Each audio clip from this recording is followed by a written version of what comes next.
Before embarking on a project in MEP Works, there's one or two drawing considerations that need to be considered prior to the setting up of the model. You can't edit floor drawing management, any of those issues in the MEP Works itself. So you've got to actually do that in your CAD system. So here we've got a typical example of a 5 plan. We've got 4 plans and a site plan. So the idea is, normally when you get an architectural layout, it'll be pretty similar to this. Lots of XREFs, car parking spaces, site plans, sections, elevation notes. You need to strip out all the stuff you don't need and produce the plans only. And then what you'd effectively do, in this case, take 5 copies of the layout and have 5 separate layouts, and then remove the plans that you don't want, making sure that the origin of each of those drawings is in the same place. So you would move each of those floor plans to a common origin.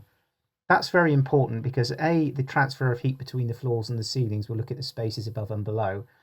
B, it will also relate to the services that you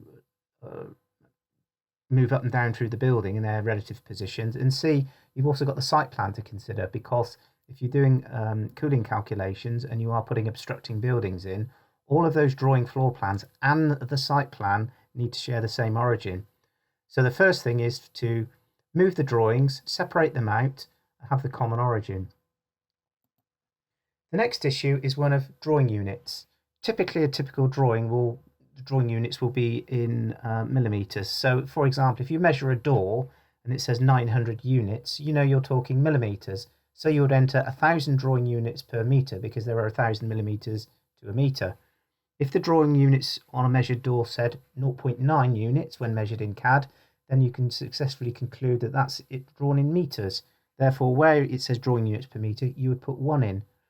And of course, if it's 90, then that would be centimeters, and you would put 100 drawing units in because there are 100 centimeters to a meter.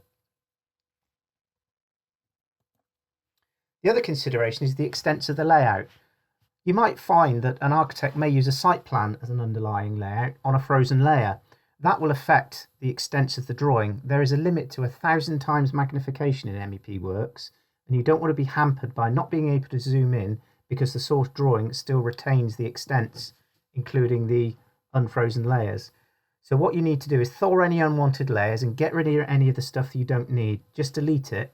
And ideally what you want is the floor plan to more or less maximize the size of the screen. That way you can zoom in. So if you get these basic drawing management issues sorted out in the first place, that'll prevent any issues later on. And you will actually find that when setting up in MEP Works, there is a sanity test on the GXF origin check to show whether your plans are in the same place and whether the extents are set correctly or not. So hopefully this little video will give you a heads up on the requirements on the drawing management side. And of course, if you're importing from 3D systems such as Revit, ArchiCAD, and anything via GBXML, you won't need to do this because they are 3D models and all the floor plans sit one above the other.